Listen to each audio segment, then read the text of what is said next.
Hi guys, I'm ArchieLuxury, and today I want to review an entry-level Swiss watch. Now, before I begin this video, many of you punters out there would know the cheapest Swiss watch is a Swatch. But let's take it up a notch. I mean, that's just the Swatch watch is a cheap, nasty stocking filler of a watch which you buy as you're rushing through an airport and you've got a credit to spend before your plane boards. So let's look at where does Swiss watches start at. And to answer that, I've come up with two brands that really start off as the basic Swiss watch. These two brands are Tissot and ARCHIE'S. For today's video, we're going to be reviewing a Tissot. That's right, we're going to be reviewing a Tissot automatic sports watch. And this here is quite an interesting watch itself there. This is the PRS 516. Let me get my glasses out. Let's have a look there, Archie. Let's have a look. It's the Tissot. Yes, that's right. The PRS 516. So let's look at our review here. So this particular Tissot here, I purchased from eBay. I bought it from eBay because I wanted to show the viewers what you can get. This is a couple years old and it's in relatively good condition. The beautiful thing about this watch is it's already been broken in by the previous owner. Now let's have a bit of a sticky beak at it. So it's a very, very modern watch. It's basically, one would say it's quite attractive. It's stainless steel. The metal is stainless steel. It also has a ceramic bezel. The bezel itself is ceramic. Now this watch itself here utilizes, it's basically a 2824 movement, which is a ETA type movement. Now the watch itself is fitted with a stainless steel bracelet. It's got a clasp, deployment clasp there, which is quite easy to use. And at the back of this watch here, we have got, look at this here, we've got a beautiful display back on this critter here. A beautiful display back. So this is kind of Swiss watchmaking at the cheap and nasty end. This is where it's a level above the Swatch watch. It's similarly, this watch is owned by Swatch Group. Swatch Group owns Omega, they own Breguet, and they also own Tissot. Tissot is one of their lower tier watches. So this watch here I bought on Fleabay for about 300 American dollars. And as I said, it's been road tested. It's already been worn in because I want to see one. It's no point buying a new car to road test. We want to buy one that's been used for a couple of years, lightly used, and report back on how does it hand up. Because that's a very important thing for our viewers there. So this watch itself there, it was also a boxed example. It had this rather attractive box, a box and papers piece. Box and papers piece. And it even had the warranty papers. It had the manual there. It had absolutely everything. This was a box, papers, wristwatch. So let's have a bit of a talk about this. Okay, so the wristwatch itself there, as I've mentioned, it's encased in a stainless steel case. Quite a good looking piece. It's got the trademark T second hand, the big second hand that is in red and ends in a T. Quite tastefully done, a quick set movement. Very, very tastefully done. It's quite a reasonable watch to change the time there. It basically, it doesn't have a screw down crown, I'm sorry. It pulls out and you can, first knock is for the quick set date and day. It's a day-date watch. And the second knock is to change the time. So it's quite an interesting piece in itself there. Very, very usable type piece. And gotta love this. I've just advanced it to tomorrow's date. Well, that's just too bad because I ain't winding the butt. It's always good with watches. Wind forward, never wind back. Remember that. So yeah, that's okay there. So we'll give it a bit of a shake.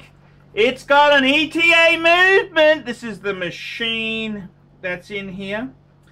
What do I think of it as far as, well, the movement goes? It's an ETA machine. That's a good workhorse. ETA is a very, very trusted and reliable movement. Different grade of ETA to high end, but all considered there. We've got a ceramic bezel. We've got an interesting steel case. I was disappointed to find the bezel is fixed. It's not a rotating bezel. The bezel is fixed, which I thought it was like a diver, but anyhow, the bezel is fixed. Okay, there we go. That's how it goes in the big world when we're big boys. I gotta tell you, I kind of find the styling of the case, it's kind of big and chunky, where it doesn't really need extra machining. It's kind of, I don't know how to put this, it's kind of done in a cheap sort of way there. It's big and chunky and clumsy, like it doesn't have oyster type lugs here. They're just standard lugs there, and underneath the finishing is kind of, I'd say it's rudimentary finishing there. The watch itself is attractive enough as it is, but it's got applied markers every 5 minutes. However, the Tissot name and printing is basically printed on the dial. It's not an applied Tissot logo there. As far as the crown goes, it's got the Tissot T on it there, which is, it's nice enough. Case, little bit on the cheap and nasty side. However, we do have a display back, and it has a steering wheel motif on top of the movement there. So yeah, best if we cover up the movement. A low grade ETA movement is really not worthy of exhibition. Then we move on to what is the bracelet like. So this is a stainless steel bracelet. And how is it? What is it like there? Well, the bracelet itself is easy enough to fit. It has a deployant clasp, which is relatively easy to open up there. It's basically press and it opens up. Easy to put on, and you're in business. You're in business. It actually feels quite comfortable. Tissot have gone to the trouble of actually having half links. These are full links, and there's also some half links on either end of the bracelet. So there is a bit of rudimentary adjustment one can master. The way the links come out, they look like oyster links, like a Rolex or a Tudor, but they are actually, in fact, tap links. So basically it's got an arrow there on the links itself, and you would tap the pin out, which is it's an old way of doing links. It's also rather cheap.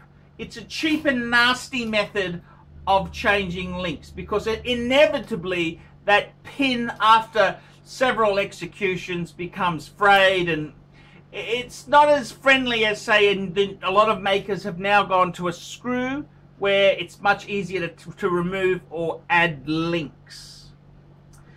The finishing on the bracelet, to be completely frank and honest with you, the clasp looks like it came out of a generic cheap parts bin, and it really would not. This really shows you how cheap and nasty this watch is here.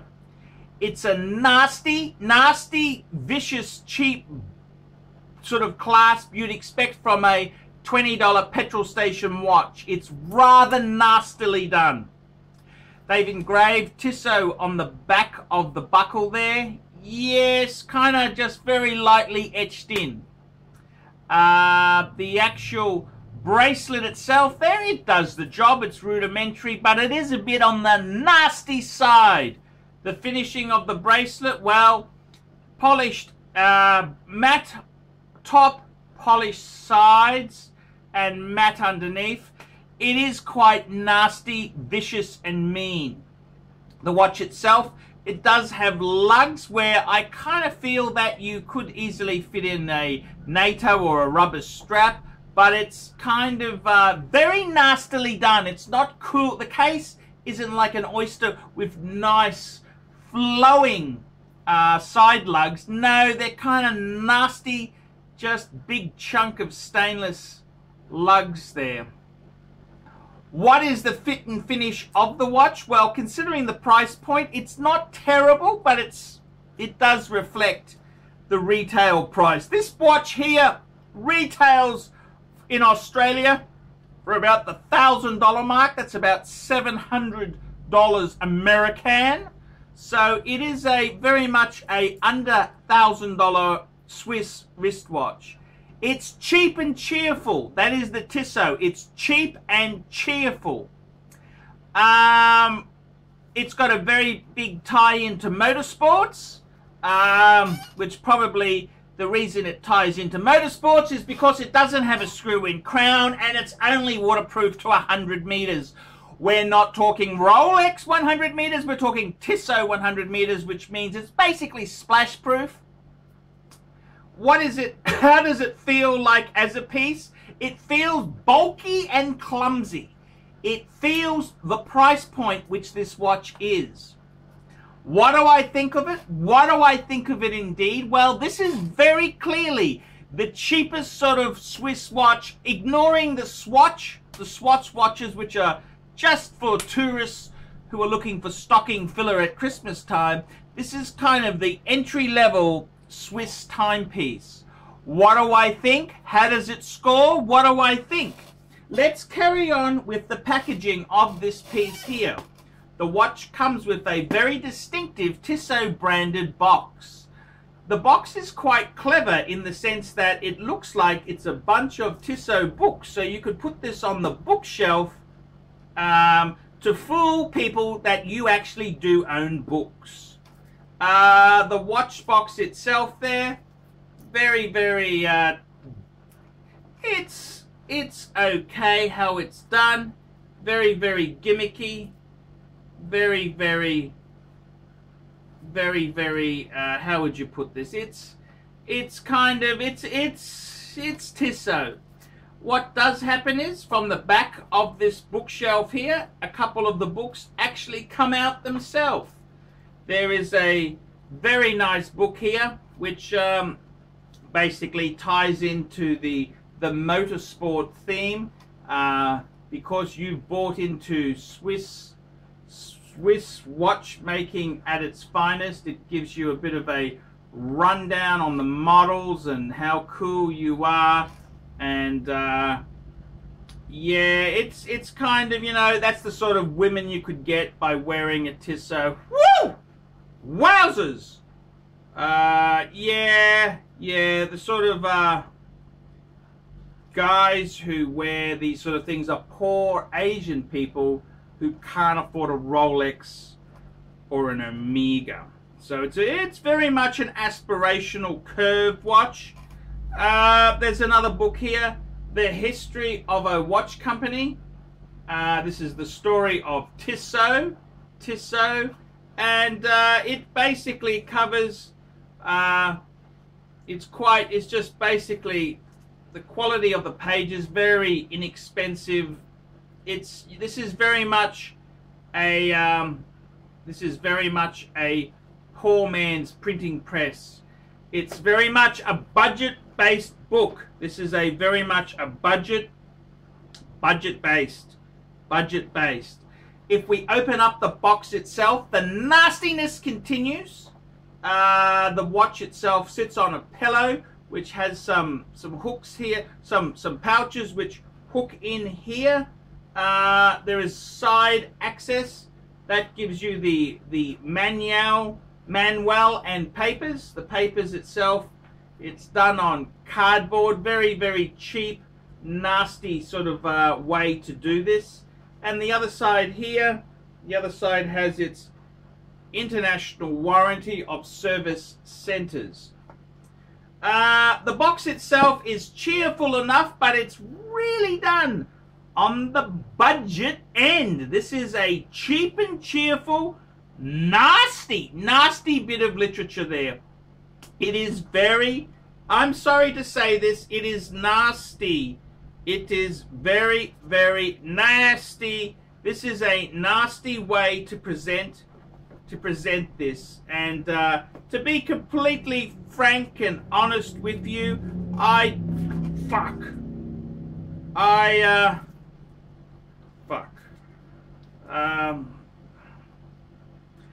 don't know whether it's not quality. This is just cheap and nasty, cheap and cheerful box from the Swiss there themselves. Okie dokie. So basically this watch is cheap and cheerful. It's the entry level rung. Okay, I know we've got Swatch, but Swatch is just cheap and cheerful for tourists. Okay, let's have a look at this watch here. How would I go there? Well, for the movement, we give it a 5. It is a Swiss ETA movement. This movement is basically used in many high-end, much more expensive Swiss timepieces. The case itself there, I think we'd also give that out of 10 a 5. The bracelet lets it down. We'll give it a 4. The dial, we'll give it a 5. And lastly, the overall impression of this watch, it's cheap and cheerful. Another 5. So if we add those scores up, we've got 24 out of 50. And that's basically where it is. It's entry-level Swiss. It doesn't pretend to be high-end horology. It's cheap and cheerful. It's a bit nasty. It is nasty. And, yeah. Spend a bit more, guys. You really do get what you pay for. I'm ArchieLuxury reviewing the Tissot PRS 516. Tell me what you guys think of that. Hi guys, ArchieLuxury channel. Guys, I want to talk to you today. It's very, very important. Men cannot live on Google ads alone. I depend on your support to keep me on YouTube full time. Guys, there's a number of ways you can help me stay on YouTube producing content. Number 1, you can organize a paid review. That's right. I will make a video for US $20 minimum, and I will review your collection. I'll answer a question for you. So, you know, normally takes, about 14 days, 10 to 14 days for me to make these vids. The other thing you could do to sponsor me and help me stay full-time on YouTube is sponsor me on Patreon. Patreon allows you to pay a small amount of money, like $1, $2, $5, $10, $20, anything, any amount you want over $1, you can, and it basically sends $1 each month to me. Now, you can cancel at any time if you're sick of the show or you don't like me anymore. So guys, help keep me full-time on YouTube. Paid reviews, I do sponsor me on Patreon, and Patreon people get advanced screening of some videos and secret videos. Not to mention I got advertising space on the fridge. Come on guys, keep me full-time on YouTube.